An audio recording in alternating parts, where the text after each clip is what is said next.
Assalamualaikum warahmatullahi wabarakatuh. Pada kesempatan kali ini, saya akan menjelaskan tentang operasional amplifier. Secara pengertian, operasional amplifier atau yang biasa kita singkat dengan op-amp merupakan sebuah penguat tegangan elektronik dengan nilai penguatan yang tinggi yang mempunyai dua masukan dan satu keluaran. Ada banyak sekali aplikasi dari op-amp, antara lain sebagai pembanding atau komparator, penguat atau amplifier, penjumlah, buffer, integrator, diferensiator, filter, dan osilator. Secara simbol, operasional amplifier mempunyai bentuk segitiga, di mana sisi sebelah kiri adalah masukan. Terdapat dua masukan. Yang pertama, masukan non-inverting atau tidak pembalik, berarti dia bertanda positif. Dan masukan inverting, di sini dia akan bertanda negatif. Dan terdapat satu buah keluaran, serta dua buah sumber tegangan, yaitu V plus dan V minus. Ada beberapa op-amp yang membutuhkan supply positif dan negatif, sedangkan beberapa yang lain bisa menggunakan positif dan ground. Karakteristik ideal op-amp yang pertama adalah penguatan loop terbuka, mempunyai nilai tak terhingga, kemampuan tanggapan terhadap frekuensi tak terhingga, impedansi input tak terhingga, impedansi output tak terhingga. Karena impedansi input tak terhingga, maka arus yang masuk ke op-amp 0, slew rate-nya atau perubahan tegangan tiap satuan waktu dalam keluaran op-amp itu 0, dan common mode rejection ratio tak terhingga. Itu adalah nilai-nilai ideal dari op-amp. Kenyataannya, nilai tersebut tidak dapat dipenuhi. Anda bisa lihat di sini, di LM tipe 741 dan LF157. Terjadi beberapa hal yang tidak sesuai dengan kondisi idealnya. Tegangan keluaran op-amp dirumuskan sebagai nilai penguatan dikalikan dengan selisih tegangan inputnya. Aplikasi pertama dari op-amp yaitu sebagai komparator atau pembanding. Di sini, op-amp membandingkan nilai masukan di non-inverting dengan nilai masukan di sisi invertingnya. Apabila nilai masukan di non-inverting lebih besar daripada inverting, maka dia akan saturasi positif. Di mana nilai saturasi positif adalah mendekati nilai plus VCC. Apabila nilai inverting lebih besar daripada non-invertingnya, maka dia akan saturasi negatif atau mendekati nilai minus VCC-nya. Apabila tidak ada beda potensial antara sisi inverting dengan non-inverting, maka tegangannya adalah 0. Tegangan saturasi idealnya sama dengan tegangan sumbernya. Tetapi kenyataannya terdapat selisih sekitar 1-2 volt di mana tegangan saturasi lebih rendah daripada plus VCC-nya. Sebagai contoh, Anda bisa lihat di sini, masukan di kaki inverting adalah sinusoida, berarti yang gambar hitam ini, sedangkan masukan dari non-inverting adalah suatu pembagi tegangan dari potensiometer. Berarti sinyalnya adalah DC. Pada kurva waktu di sini, Anda bisa lihat bahwa tegangan non-inverting lebih besar daripada tegangan invertingnya. Maka pada saat itu nilai keluarannya adalah plus V saturasi.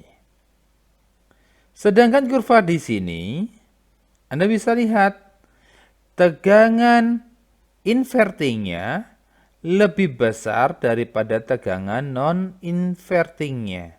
Sehingga nilainya adalah saturasi negatif. Sehingga tegangan keluaran bisa kita grafikkan seperti garis biru yang ada di gambar ini.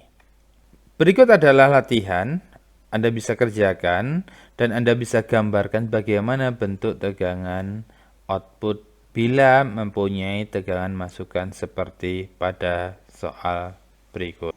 Buffer atau penyangga adalah penguat yang menyediakan transformasi impedansi listrik dari suatu rangkaian ke rangkaian yang lain, dengan tujuan untuk mencegah sumber sinyal dipengaruhi oleh arus apapun. Aplikasi berikutnya yaitu sebagai penguat pembalik atau inverting amplifier. Ciri dari inverting amplifier yaitu masukan atau V-in letaknya adalah di kaki inverting. Dan adanya umpan balik tegangan atau feedback tegangan dengan menghubungkan nilai output dan nilai inputnya menggunakan resistansi RF. Rumus penguatan adalah minus RF per RI. Tanda minus di sini mempunyai arti nanti keluaran dari inverting amplifier berbeda fasa 180 derajat dibandingkan dengan sinyal inputnya. Karena nilai RF dan RI dapat sembarang kita masukkan, maka dia bisa berfungsi sebagai penguatan bila RF lebih besar daripada RI, dan dia bisa menjadi pelemahan bila RF lebih kecil daripada RI. Karakteristik berikutnya yaitu impedansi masukan rendah. Karena apa? Masih butuh arus yang mengalir dari V-in menuju suatu rangkaian inverting amplifier. Berikut adalah contoh perhitungan dari suatu rangkaian inverting amplifier, di mana RI bernilai 1 kilo, RF bernilai 2,5 kilo ohm, V sumber adalah plus minus 15 volt. Yang pertama, V input adalah 1 volt DC, dan yang kedua adalah V input adalah 2 volt peak dengan sinyal sinusoida. Anda bisa lihat di sini. Yang pertama, kita masukkan saja rumusnya. Minus RF per RI kalikan VI, atau minus 2500 per 1000 RI-nya dikalikan 1 volt sama dengan minus 2,5 volt. Anda bisa lihat di sini, masukannya 1, keluarannya minus 2,5. Menandakan dia berbeda fasa. Masukannya positif, keluarannya negatif. Yang B yaitu masukannya adalah 2 volt peak. Gain tetap sama, 2500 dibagi dengan 1000 atau 2,5 kali. Maka nilainya adalah 5 volt peak. Ada tanda minus 5 volt peak. Anda bisa lihat di sini.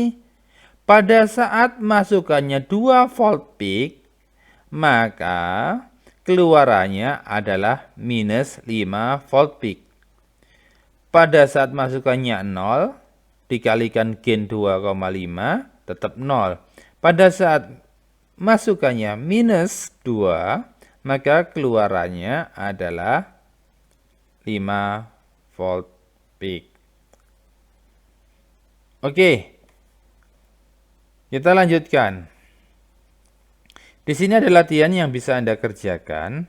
Tolong hitungkan nilai-nilai di tes poin pertama, tes poin kedua, dan Vout-nya. Ini apabila masukannya dalam bentuk sinus dan diminta Anda untuk menghitung serta menggambarkan bentuk sinyalnya. Aplikasi berikutnya yaitu penguat tak membalik atau non-inverting amplifier. Anda bisa lihat di sini bahwa masukan Vin letaknya di kaki non-inverting. Rangkaiannya apa? Masukkan di kaki invertingnya ada RI yang pada penguat inverting amplifier input dirubah menjadi ground. Adanya feedback negatif melalui RF dan rumusnya adalah penguatan sama dengan 1 plus RF per RI. Sehingga Vout sama dengan gain dikalikan VI-nya. Dari rumusan ini, maka penguat pasti lebih dari 1 atau pasti terjadi penguatan. Karena apa? Ada 1 plus. Tegangan output sefasa dengan tegangan input. Karena apa? Di gain tidak ada tanda minusnya. Impedansi masukan tinggi karena apa? Karena impedansi input di op-amp sangat tinggi, maka tidak ada arus yang mengalir di kaki non-inverting amplifier ini. Sebagai contoh, RI sama dengan 1 kilo ohm, RF 9 kilo ohm, V sumber plus minus 15 volt. Maka apabila dimasukkan rumus A untuk Vin 0,5 volt DC, maka 9 kilo dibagi dengan 1 kilo ditambah 1. Dikalikan masukannya 0,5, maka hasilnya adalah 5 volt. Bagaimana kalau sinyal itu sinusoida dengan tegangan Vp sama dengan 1 volt? Maka 9000 dibagi 1000 ditambah 1 sama dengan 10 dikalikan 1 volt peak sama dengan 10 volt peak. Masukannya 1 volt peak, keluarannya adalah 10 volt peak.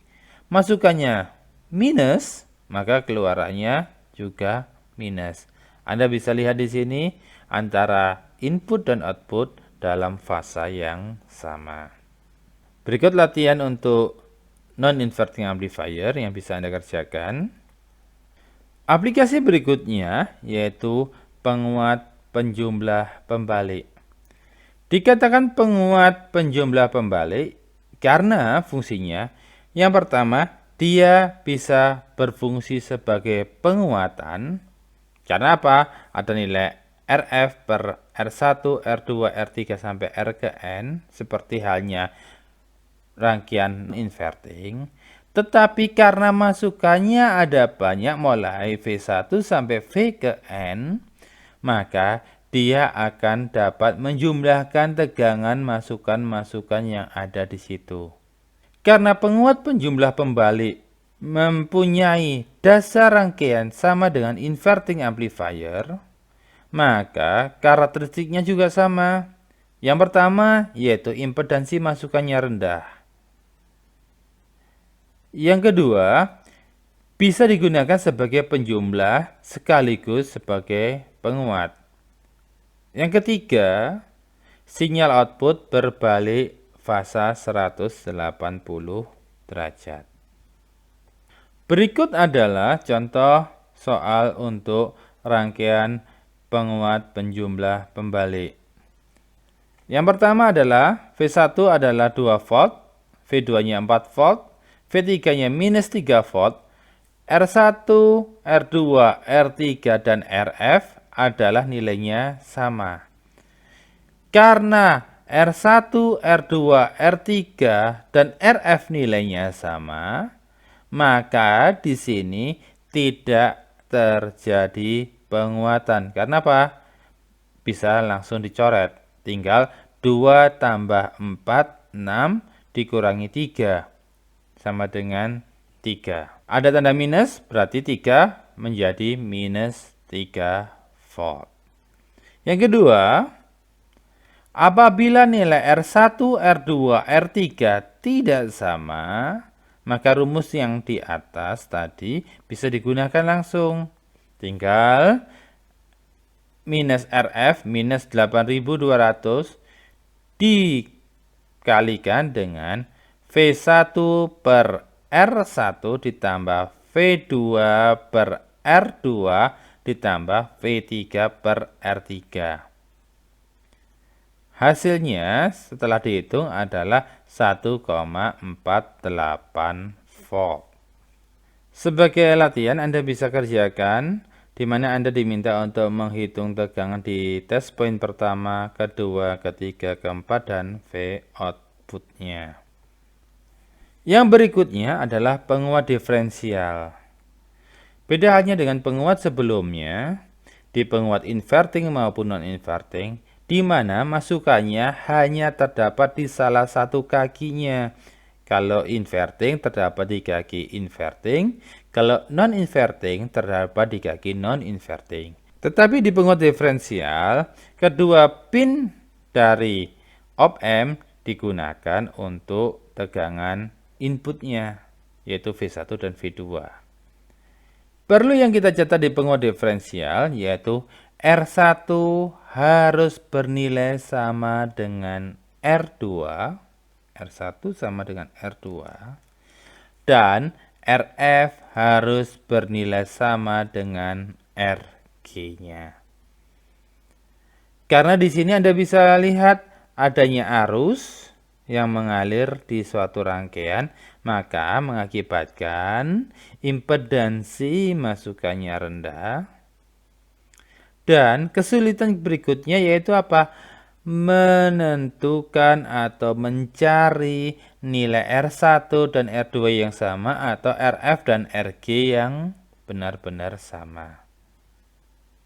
Untuk mengatasi itu, maka biasanya RG ini dibuat potensiometer. Bagaimana cara menentukan nilai potensiometer? Caranya yaitu antara masukan ini kita shortkan, lalu kita hubungkan dengan ground, dengan harapan kedua masukan tidak mempunyai beda tegangan.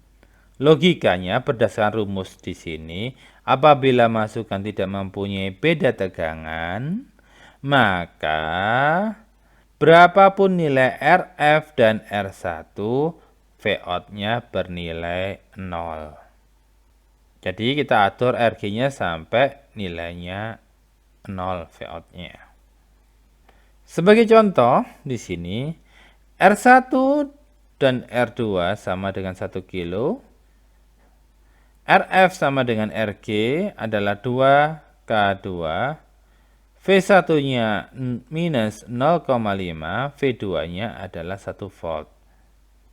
Jadi rumusnya RF per R1 2K2 dibagi dengan 1000 dikalikan nilai V2 1 volt dikurangi nilai V1 minus 0,5.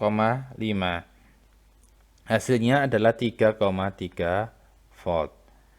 Begitu juga di soal nomor 2. Di sini latihan untuk penguat diferensial. Rangkaian terakhir adalah penguat instrumentasi. Penguat instrumentasi adalah jawaban dari kelemahan yang ada di penguat diferensial, yaitu mempertinggi nilai impedansi masukannya. Rumusnya Anda bisa lihat di sini. Sebagai latihan di sini, RG sama dengan 1 kilo ohm, R1 sama dengan 2K2, R2 sama dengan 3K3 dan R3 sama dengan 8K2, di mana V1 200 mV dan V2 adalah 500 mV, dan kita diminta untuk mencari berapakah tegangan outputnya. Sesuai dengan rumus yang kita dapatkan dari slide sebelumnya, maka 1 ditambah dengan 2 dikalikan R1, yaitu 2K2, dibagi dengan RG-nya 1 kilo ohm. Lalu untuk rangkaian berikutnya sama dengan rangkaian penguat diferensial, berarti R3 dibagi R2, 8.200 dibagi 3.300 dikalikan selisih tegangan dikalikan selisih tegangan di kaki positif dan negatifnya, berarti V2 minus V1. Berarti 500 mV dikurangi 200 mV. Sehingga V output sama dengan 3,28 volt. Berikut soal yang bisa Anda kerjakan, di mana Anda diminta untuk menghitung tegangan outputnya dari perubahan nilai RG, R1, R2, R3, V1, V2 dari tabel di bawah ini. Mungkin itu dari saya. Mohon maaf atas segala kekurangan. Semoga bermanfaat. Wassalamualaikum warahmatullahi wabarakatuh.